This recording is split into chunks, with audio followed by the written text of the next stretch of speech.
Mintiere machiegni twak e chenro mar piny anno kanyo ka sa oseringo matek. Dakika en 26 tok sa achiel mar okinyi.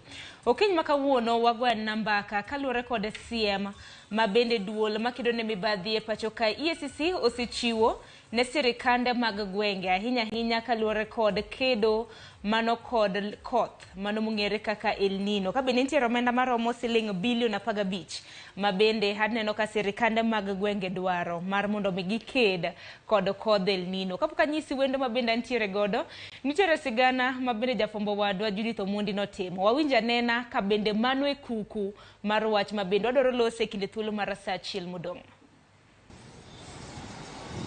Mtaro mag chuodho kod taka. Tich ne ochakore okinyi e kaunti ma Nairobi. Tich mar luoko mitaro motelo ne koth maduong' mar El Nino. Tich ma kama tiore kuonde dak 17 e kaunti ma Nairobi kama oting'o Mathare, Kibera, Waruku kaachiel kod Mukuru. Kaluwore kod apisa ma ochung' ne kedo kod midhiero e kaunti ni, gisetimo atamalo 70 mar tijni. The rains are coming. We are working very closely together with the meteorological department and the other government agencies. We shall be able to issue early warning messages and also try and evacuate the public to safer grounds. And the feedback that we have so far is that we're at least 60-70% done in terms of identifying, and making interventions in most of the hotspots.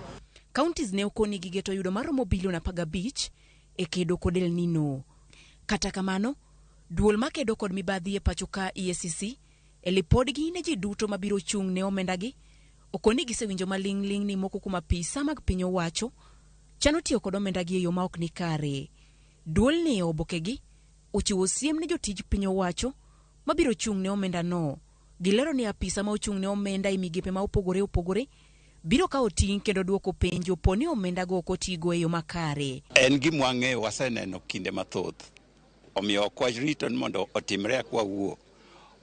Wawacho ni mani gima timorega, wagolo onyo ni kaponi gima kamano timore, to jogo man kod mpango makamano to ng'eni wan kodgi. Counties ma opogore kaka Nairobi, Kisumu kod mamoko osechako timo ikruoge motelo ne koth mar El Nino ma igeno ni biro dhi nyaka dwe mar 1 kaluwore kod jokor chal kor lwasi. Judith Omondi, Ramogi TV. Yakorom ga jwang' mane thoro wach ma bende wadoro lose kapar ni duol mochung' ne koro lwasi to nokoro ni chakre juma mabiro kodh El Nino biro bedo kanino. Kata kamano ne gichak giwacho kendo ka bende biro bedo ka wawinjo kaka ne giloso. Duol mochung' ne koro lwasi bende wacho ni ok obi bedo mapek kaka mano manonene higa mar 1997 kod mano manonene pacho ka e higa mar 2006. Koka mano kiny makawuono wayudo thuolo makende mar bedo koda apisa manika duol mar EACC mung'ere kaka Atela. Atela rwakni machiegni mosonage. Erokamano amos Ramogi duto yawre uru. En hawi maber mondo wabedie twak ma kawuono kendo chunywa gombo ni wabro wuoyo kendo wabro winjore maber. Erokamano ahinya kendo rwaki. Nitiere maling'ling ma bende EACC mano duol mochung' ne kedo kod mibadhi wacho ni nitiere kaka sirikande mag gwenge chano tiyo arietha kod omenda mago moket tenge ne kodh El Nino. Inyalo mana nyiso maling'ling? Anyalo mana nyiso matin. Achiel kuom tich mome migawo mochung' ne yore mag mibadhi e thurwaka matiyo godo iluongo ni EACC en ni mondo bende watemane matek mondo wang'i gik ma jok ma ochung' ne omenda mar monego tine jopiny timo. Mwa kizungu wacho ni intelligence. Thuolo ma wantego ni wasawinjo kisirisiri ni nitie ji osechako plan, gisechako pango.